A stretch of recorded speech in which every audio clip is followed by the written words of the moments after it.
Hi guys, and welcome to week 6 of the Flinch squad VGC Sun Series circuit. We are kicking off in today's episode with a couple of highlighted matches from week 6. Things are really heating up now, so it's getting intense. The players are getting ready to try and make that final push for the title for this Flinch squad circuit trophy for the Sun Series, and a bunch of other great goodie prizes from Flinch, clothing and things like that. So really heating up, like I say. Pleasure to be back again with the review episode this week. We are going to be looking at the matches right now on your screen as I pull them up momentarily. Week 1 matchups, week 6 matchups I should say. So going into this week, we had Hectic versus Will. We have Pinko versus Urine. We have Stu versus Will. So Will playing 2 matches this week. It's his turn. Johnny versus Jace, and then Nigel Wimseye versus Pokemon VGC. So some really good matches. Before we get into anything, what I'm going to do is just pull up the league table for week 5, so you can see what the standings were going into this week. And as you can see, we have Nigel topping the table with 14 points. Will with a game in hand, second place with 13. So those two really pushing ahead now, and looking like it's going to be maybe coming down to those two. It'll be interesting to see how things end up by the end of this episode. We've got Urine in third place on 11 points at the moment. Hectic there with 2 games in hand on a lot of the players already in the field with 9 points. So he's got games to catch up on where he can really make a push and jump into that first place. So all to play for Hectic. Pokemon in 5th place with 9 points. Stu 6th place with 9. Johnny then in 7th place with 8 points. Jace on 7, and Pinko with 4. So as I say, got lots of great matches coming up for you this week, and the highlighted matches that we are going to be featuring are going to be Nigel versus Pokemon, Wormseye versus Pokemon VGC, and Pinko versus Urine. Unfortunately, we had a little issue with getting the codes for Stu versus Will, but what I'm going to do at the end of this series, because these episodes are great for just highlighting some of the matches. Sorry, pulling the Google Doc up there. I hope I didn't spoil anything on the video. I don't think I have. I probably have, haven't I? No, I'll have to blank that out. But one of the things that I will be doing is putting a whole playlist together of all the games, so we can have them and you can access them in the playlist after the series is finished, and all the recordings there. I'll make sure that I've got all the correct codes for all of the weeks, and then I will pop them up on the channel, and you can have a watch through them and enjoy them at your leisurely pace. But without further ado, guys, let's get into this week's games. So we're going to kick off with, if it's going to start, doesn't look like it's going to. It is going to be Urine versus Pinko. So Pinko having, he's having a slow start to this tournament, but coming into it, he's, just learning. He's one of the newer players to the circuit, to the VGC format, so doing really well. And it's been very close in a lot of these matches that he's had the past few weeks, where little things could have just fallen either way for him, and I feel like he's been a little bit unfortunate. So it'll be interesting to see how he goes into this one against Urine, who's doing really well in this format so far, 3rd place at the moment. As you see, he does lead with that Xerneas and Talonflame, then switching straight out into the Groudon, bringing the Sun. That Talonflame putting a lot of pressure onto that Dustman Necrozma on Pinko's side of the field. We are going to see a taunt from the Tornadus into what was a Xerneas slot, now into that Groudon, stopping it from protecting. As a Flare Blitz comes out, big play here from Urine with that Flare Blitz in the Sun, boosted into the Dustman Necrozma, and actually doesn't pick up the knockout. That's crazy. Activating a weakness policy, and are we going to see a Trick Room, that elusive Trick Room here? That will be huge if we see that play here, because that weakness policy is procced. It's boosted its attack and its special attack by 2 stages, making it so strong, so dangerous, so threatening. And putting the Trick Room up as well, just putting Pinko in a really good position going into this next turn. So I can't believe that it survived the Flare Blitz. Such a big play there. We are going to see the Tapu Lele now come in for the Tornadus on Pinko's side of the field, and Photon guys are coming out, +2 from this Dustman Necrozma boosted by that Psychic Terrain into the Groudon, knowing it can't protect. Really good play there, and taking down the Groudon, one of the big guns on your own side of the field. As a Flare Blitz comes out from this Talonflame now, and it will be targeting into what was a Tornado slot, now taking down that Tapu Lele. But Tapu Lele has done its job, really. It's come in, it's got the Psychic Terrain up, which is what Pinko wanted. He's still got his Dustman Necrozma on the field. It is still boosted up. Now, here's a problem. Urine's bringing in the Amoonguss. It is going to be the slowest thing on the field, fastest thing on the field under this Trick Room. It does threaten with spores. It has got access to redirection, things like that. It is threatened heavily from this Dustman Necrozma though, but the Talonflame's still not in a great position either, because that Kyogre is probably a slow variant. It's going to be able to hit the Talonflame, pick up the knockout there, and do some good damage to this Amoonguss. As we do see a spore come out from the Amoonguss into that Dustman Necrozma. Going to stop it attacking this turn as a Water Spout is followed up from the Kyogre, taking down the Talonflame like we mentioned, and doing some nice chip damage to that Amoonguss. So Urian down 2 Pokemon to 1. He's lost his Groudon, he's lost his Weather Control, and now the Kyogre's in a really nice position. It is threatened obviously from that Amoonguss going into this next turn though. It can be put to sleep. Spore is a thing. Kyogre going to protect from that Spore. It's a little bit risky now because that Xerneas, even though we are in Trick Room, it will be ending soon, so it could go for that Geomancy and get set up for when the Trick Room ends, but we're not going to see that. The Dustman Necrozma gets an early wake up. We do see a Spore into the Kyogre Protect, and the Sunsteel Strike is going to be into the Xerneas, picking up a huge knockout, taking that out of the game. And you've got to think now that this is going to be it for Urian. He doesn't really have too many options offensively, and we do see the forfeit. So Pinko in amazing style there, taking game 1 and getting an early lead in this set. So what will Urian do to adjust here? We are going to see him lead off with that Talonflame and the Xerneas, and then Incineroar and Dustman Necrozma come out for Pinko. So really nice adjustment there. We're not going to see the Tornadoes like we saw in game 1. Thinking that I'm going to support this Dustman Necrozma a little bit better now. I'm going to utilise the Intimidate from the Incineroar onto particularly that Talonflame that does cause a lot of threatening physical damage onto the Necrozma. We are going to see it switch straight out, preserve it for later. The Amoonguss come in, probably trying to kind of have an answer if this Trick Room does go up, because not really got too many answers to stop the Trick Room going up with that Fake Out combination, and then the Trick Room in there is from Pinko. So we do see that Dustman Necrozma switch and flip the dimensions, making all the slowest Pokemon on the field the fastest for the next 5 turns. We are going to see Necrozma just switch straight out here into the Lurantis, as we see the Amoonguss go for a Spore, but it is into that Lurantis slot, doesn't affect it, with a Flare Blitz now coming out from the Incineroar, and it is going to be into that Xerneas. Not doing that much damage though, so bulky Xerneas on your own side of the field as a Geomancy comes out in Trick Room. Doesn't care about the speed differences here, just wants to get boosted up so it can start doing some big damage this next turn.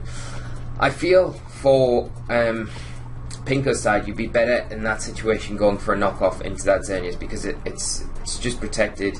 If it switches out the next turn, something comes in, you're going to catch the item, and if it doesn't, then you stop it from Geomancying, at least in 1 turn. We are going to see a Spore come out from this Amoonguss in this next turn, putting the Incineroar to sleep, as a Leaf Blade comes out from Lurantis into the Xerneas, doing some nice damage, taking it down to about 30-40%, as the Incineroar does take a snooze this turn, with a Moonblast now coming out from the Xerneas +2. It is going to be into that Lurantis, and it probably will be enough to take it down in 1 fell swoop. So doing a little bit of damage, not as much work as probably Pinko would have liked to have done, but all the same, that damage is so important onto the Xerneas. So now we do see the Dustman Necrozma go for a Protect here, just avoiding those Spores from the Amoonguss, but not going for that this turn. Going to pull out a Rage Powder, going to pull in any attacks that come out into that direction. And the Incineroar still sleeping on Pinko's side of the field as a Dazzling Gleam comes out from this boosted Xerneas. Going to do some nice damage to the Incineroar and definitely put it in chip range for another Dazzling Gleam or a Moonblast this next turn.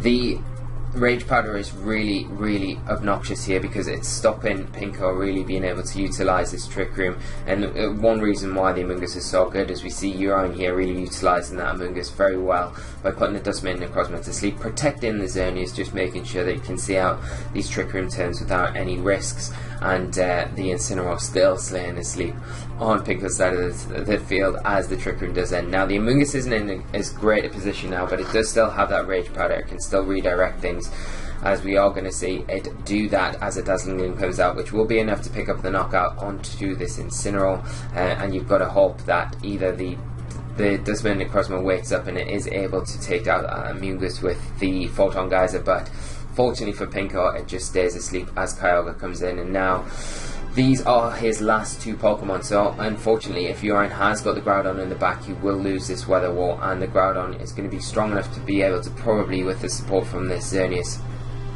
take out what's left on Pinko's side of the field. So a lot of things Pinko has picked up here, and a lot of things for him to think about going into this next game. Urine's picked up a really good kind of mod to go with here, where it's really exploiting a lot of the holes in Pinko's strategy, because he wants to get the Trick Room up, but as long as Urine's got the Amoonguss out on the field, it really prevents him from fully utilising that mod. Because, and one thing that you want to do maybe in that situation is get the Lurantis in that is not affected by Spore, not affected by Rage Powder, but then prevent the Xerneas from being able to set up, because as we've seen here, even under Trick Room with that Amoonguss support there, it really does just give it enough to get through the Trick Room and then start doing some big damage. We are going to see a Brave Bird now come out from the Talonflame. It's going to be into, it looks like, the Kyogre here, because the Dustman Necrozma protects, and the Brave Bird is enough to pick up the knockout on this Kyogre, and Pinko left solely with this Dustman Necrozma, so things not looking too hot from here. So you see Moonblast into the Protect there, and we go into this next turn, but the Dustman Necrozma is such low health now that the Moonblast is going to be definitely enough to pick up the knockout here, or you would at least think it will be, as we do see the knockout. And Urine coming back, really nice place from him there, and tying this set up. So all to play for going into game 3, as we are going to kick straight into it now, and we'll see if either of these trainers are going to change things up going into this last match of the set. So we're going to see Xerneas Talonflame from Urine again, not changing anything up going into this game 3, as we do see a bit of a change here from Pinko, playing the Tornadus and the Incineroar, making sure that he's got really good options to shut down any setup, any speed control from the opposing side of the field. So depending on how fast that Talonflame is, it might outspeed the Tornadus, but it is prone to fake out attacks as well, so and being flinched this first turn. So we do see a fake out into the zone. He's going to prevent it from going this turn. The Intimidate that has come out onto the Talonflame from Pinko's Incineroar is going to reduce the damage from this Brave Bird, but still doing a lot of damage for an intimidated Talonflame. We do see a Taunt as well come out onto that Talonflame, preventing it from setting up Tailwind potentially, and now the Taunt again coming out onto the Xerneas is going to prevent it setting up that Geomancy, as we do see a Flare Blitz now fire off from the Talonflame into the Incineroar, maybe expecting a switch there, but no switch happening. It just taking some chip damage from that recoil as the Moonblast is followed up into that slot, and this should be enough to pick up the knockout on the Incineroar, but this is fine.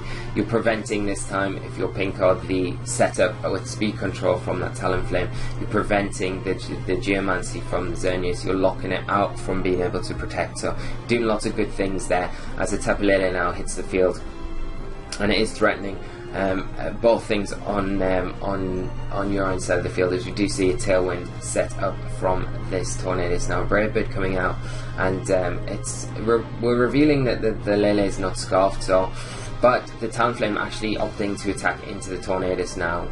So Pinko is losing resources, and he will lose this Tornadus now to a Dazzling Gleam. Has got the Tailwind set up though, which is quite nice going into the latter parts of this turn, and a Psyshock coming out, which is into the Xerneas now, and able to do some big damage, revealing the Life Orb on the Tapu Lele as Talonflame's Taunt does wear off. But you've got to think he's in a little bit of an awkward position now, because the Kyogre comes in.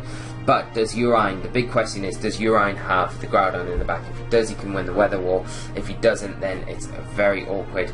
As we see, he does have the Groudon in the back. Now the Groudon going to come in, change that, and reduce the damage from that Water Spout in the Tailwind from this Kyogre, but you've got to think it's probably still enough to take down the Talonflame. So we do see a Moonblast from the Tapu Lele into the Talonflame. It's going to be a single target water type attack into that Groudon here, so if it is Water Spout, it's still going to be doing a lot of damage, and you've got to remember that the Tailwind is still set up on Pinko's side for at least one more turn, doing huge damage to the Groudon, Another one of those spouts will be more than enough to take it down, as we do see the Xerneas now come in for Urine, and it is 2 against 3 at the minute going into these latter parts of the turn. And I feel like maybe Groudon and Urine have got the edge going into this match, especially with the Amoonguss here and the Xerneas. It's all going to be about what Pinko decides to do in this last turn, as the Xerneas decides to stall out this Tailwind and just take a time to try and readjust. But the Amoonguss switching in on Ice Shock from the Life Orb Tapu Lele. Going to be more than enough to pick up the knockout there. That's a big turn for Pinko, as we see another Water Spout come out from the Kyogre, and it is going to be into the Protect of that Xerneas.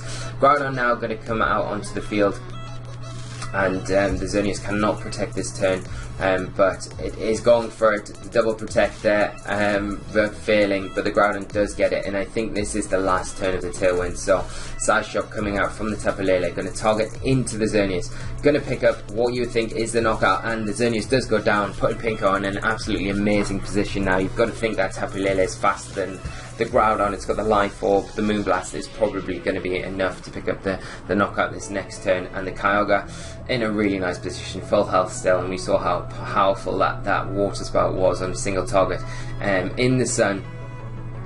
So we are going to see Groudon just hang on from that Life Orb Moonblast from the Lele, and it does proc a 50% berry, and it is going to return with a big Precipice Blades, doing big damage to the Lele, a good amount to the Kyogre, but possibly not quite enough. So Lele does go down, and a Skull coming out from Kyogre. How much is this going to do? Groudon does survive.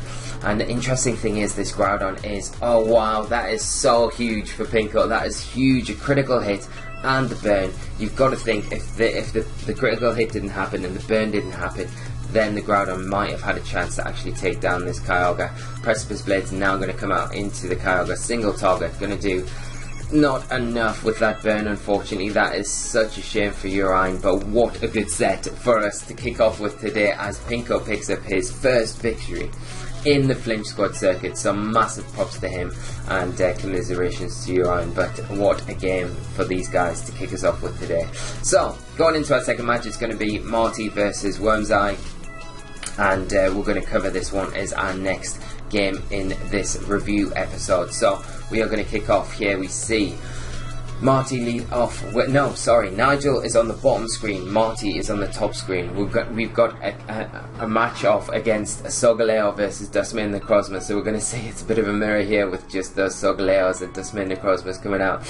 We see Incineroar on both sides of the field, not affecting the Solgaleo's full metal body though, and only Intimidate from Marty's side, obviously being quite impactful on both the Incineroar and the Dustman Necrozma. That's the big thing. So Marty actually revealing the Mandibuzz here, which is going to be a big tool in helping him deal with this Dustman Necrozma. We do see a fake out into the Dustman Necrozma here, as the Incineroar on Nigel's side of the field does go for a fake out as well into the Solgaleo, but it is the Mandibuzz here. So Dustman Necrozma going to protect here, as we do see the Mandibuzz go for a foul play straight away into that Dustman Necrozma. Now, the thing is here, this Intimidate from Marty's Incineroar is conflicting the damage onto that foul play, but the Mandibuzz is still threatening that Dustman Necrozma pretty heavily.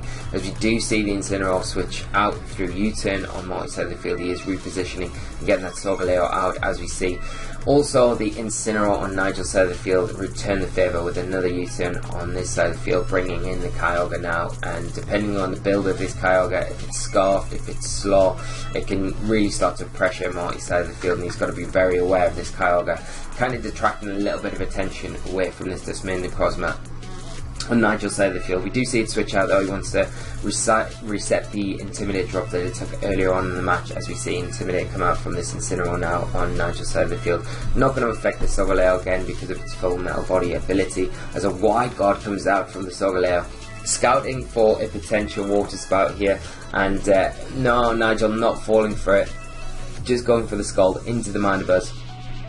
and Mandibuzz pulling out with a foul play, and it is going to be into that Incineroar slot. Not going to pick up too much damage, but it does get a critical hit and do a little bit more damage than it would have done before. So you see a fake out now into the Mandibuzz, and another Scald from this Kyogre. This time, is it into the Solgaleo? It is. Does it pick up the burn? That could be huge, but no burn. Superpower now coming out into the Incineroar. Going to pick up the knockout there and get rid of one of the support options for Nigel's side of the field, and Marty taking a quick early lead here, but both Pokemon he's got out in the field right now are quite low on health. The Kyogre is putting a lot of pressure on, and you can see that the Kyogre is actually faster than both these things. On Marty's side of the field, actually, the Mandibuzz now revealing Protect, not an option that you see normally on the Mandibuzz. Really nice though as the Scald comes out into that Protect, and we are going to see a Sunsteel Strike from the Dustman Necrozma, and it looks like Marty's predicting that maybe a Trick Room is coming out from that Dustman Necrozma and maybe trying to get a Trick Room up himself, but not going to happen because that Dustman Necrozma Sunsteel Strike is going to be enough into that Solgaleo. After the defense drop from the Superpower to pick up the knockout there, we are going to see Incineroar now hit the field, and it'll be interesting to see what Marty's got in the back to help deal with these two restricted Pokemon on Nigel's side of the field. He's got both restricteds out now. The Intimidate is quite important there for Marty, especially to reduce the damage from that Dustman Necrozma, but the Kyogre is such a threat right now, it is going to be very difficult to deal with. We do see a fake out from the Incineroar into the Kyogre. We're going to see a Tailwind now from the Mandibuzz, setting that speed control up, making sure that his side of the field is the fastest side going into this next turn. As the rain does stop, the Kyogre's water type attacks are not going to be as threatening going into this next turn, so it is helping Marty slightly. We do see the Mandibuzz go for a Protect here, dodging any damage from this Kyogre, as we are going to see Scald come out, and it is into that Mandibuzz again, so into that Protect. Big turn for Marty there as a knockoff into the Kyogre, doing some big damage from this Incineroar and knocking off the Choice Scarf as it is locked in and it is revealed to be a Scarfed Kyogre. So big information there for Marty and a really nice play there. So we are going to see foul play this turn from the Mandibuzz into the Protect on the Lurantis, and a U-turn doubling in on that slot, and Kyogre free to pick up a shot onto either target here, going for the Incineroar, doing big damage, and just because it's outside of the rain, not being able to pick up the KO, but more importantly not picking up or proccing that berry. Now a foul play coming out from the Mandibuzz into the Lurantis slot, as we do take it down to just above 50% health, and a Flare Blitz now going to be enough from the Incineroar to pick up the knockout there, and Marty doing really nice. But the thing is, he's still got those restricted Pokemon to deal with. We're going to see the Incineroar take recoil damage there from that Flare Blitz.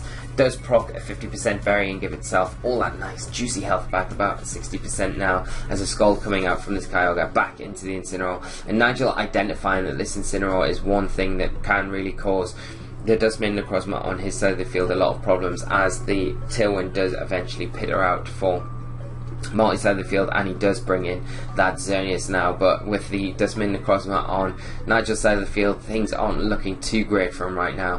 Kyogre is it isn't locked into a move right now, as we are going to see the Geomancy, because the Kyogre lost its Choice Scarf, so it can have a selection of whatever move options Nigel's got on there, but whether he wants to reveal anything or not will be another thing. So we are going to see Geomancy now on Marty's side of the field. He's going to boost that Xerneas up, +2 speed, special defense and special attack, making it an absolute monster going into these next few turns. But it's got to be worried about that Dustman Necrozma here, as we see a Scald come out, and it's not enough to pick up the knockout on the Mandibuzz, and we do see a 50% berry activate as well, giving it all that health back. This is a bulky Mandibuzz. Foul play coming out from the Mandibuzz. It is going to be into that Dustman Necrozma, doing some nice damage, taking it down to below 50% health, and proccing what looks like, is it a Citrus Berry on the Dustman Necrozma on Nigel's side of the field? An interesting choice for sure, not one that we see too often, but giving it a little bit of health back, popping it up to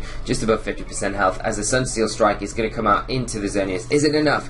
It is enough to pick up the knockout, and what a shame for Marty. He's just got that boosted up, but he's not been able to utilise it, and now the Mandibuzz looking like things aren't going to be going too well for it here, because it's got to deal with 2 restricted Pokemon just by itself. As the Scald comes out, gets the burn, going to reduce the damage now on these foul plays, which is really such a shame for Marty. But Nigel being able to manage this board position very well and just utilise these restricted Pokemon. The combination of Duskmane, Necrozma and the Kyogre I feel are very difficult for Marty to deal with, but at the same time he's done very well in this match, and it'll be interesting going into game 2 to see how he really kind of adjusts and helps himself deal with those. I feel like the Mandibuzz did a lot of work there, but it's just utilising his other restricted Pokemon a little bit better maybe, like the Solgaleo, and making sure that you're not letting it go down too early. You're making sure that you've got your speed control intact, because that Kyogre comes in, and you want to be able to hit it first before it can do everything, because it is the Scarfed variant. Now I'm going to see Mandibuzz and Incineroar come out from Marty in this game too.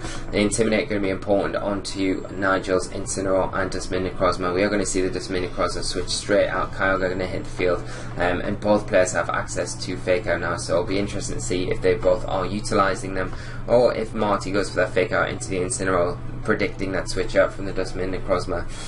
Fake Out from Nigel's Incineroar, going to stop the Mandibuzz attacking this turn, as we just see a knockoff straight into what was the Duskmane Necrozma slot, now the Kyogre, and taking away that Choice Scarf and doing some nice damage to it at the same time. Incineroar now going to switch out. We're going to see Gastrodon introduced to the battlefield. Going to be a great Pokemon to sit in front of this Kyogre with that Storm Drain ability, taking those boosts and becoming very threatening very quickly, and it's a very good answer to the Duskmane Necrozma as well, with those Earth Powers and stabbed ground attacks. We are going to see Tailwind now set up from this Mandibuzz, and the Incineroar is just left to go, but we are going to see a U-turn now into the Gastrodon and do a little bit of chip damage, but more importantly it's allowing Nigel to reposition that Incineroar, reposition his ball position to get the Lurantis in, which now does threaten this Gastrodon pretty heavily. We are going to see the Gastrodon protect here, just to prevent any damage from this Lurantis, as we see a foul play come out from the Mandibuzz. It is going to be into the Kyogre though this turn, doing some nice big damage there as a Thunder comes out from the Kyogre. It's not choice locked anymore, so it's got the option to choose different moves each turn, going for the Thunder this turn and taking down the Mandibuzz. It is enough to take it down as the Leaf Blade comes out from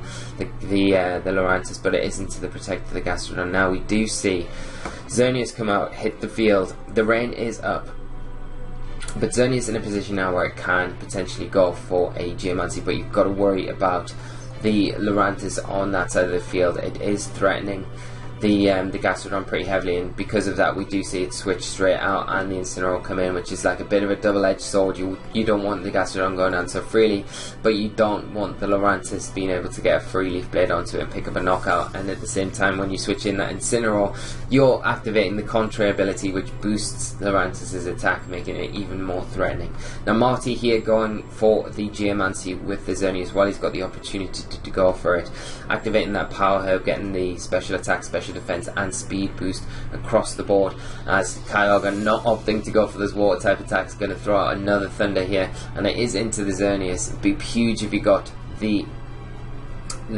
paralysis, but he doesn't, as a superpower from Nigel predicting into that Gastrodon slot that the Incineroar would come in, getting a defense boost and an attack boost, but it is very threatened this next turn from the Xerneas, and the Gastrodon does come in. So the Xerneas now acting as really nice protection for that Gastrodon. So we are going to see the Lurantis just protect here, and it'll be interesting to see where the Xerneas targets. You've got to imagine, oh, it's going for a Dazzling Gleam, and it is going to probably pick up the knockout onto this Kyogre now, but it does give the Gastrodon a little bit of room to maneuver here and reevaluate things. So we are going to see an Earth Power into that protect on the Lurantis, as the Tailwind does pitter out on Marty's side of the field. We're going to see the Duskmane Necrozma come in now, and there's a bit of a catch here. Nigel's in a nice position because you have to attack the Lurantis with the Xerneas, but you do that, you leave yourself open to take a Sunsteel Strike, which we've already seen be strong enough to pick up the knockout straight away here, which we are going to see again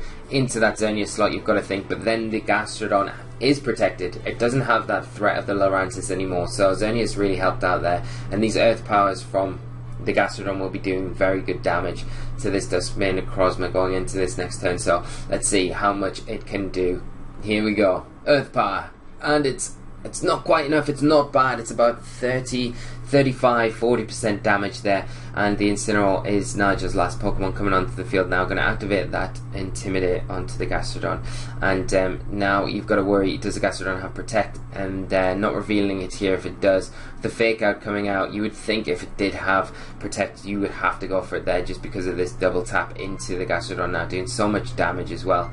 And the Gastrodon is flinching, and now in range for a knockoff and a Photon Geyser, just to pick up the KO here and take the set for Nigel. So huge win for Nigel here, and making sure that, you know, he's keeping himself at the top of the league, and making sure that he's got some good momentum going into week 7, which is the last week. So he's got one more game to play, so setting himself up so nicely going into week 7, and things really heating up here going into that week 7. So they're the 2 highlighted matches that we've had this week. Thank you so much to the players for providing those codes, and I hope you've enjoyed them as we went through them this week. So just to give you a quick recap of the matchups this week, they were the matchups here, and then we can have a look at the match results from week 6. So Hectic versus Will.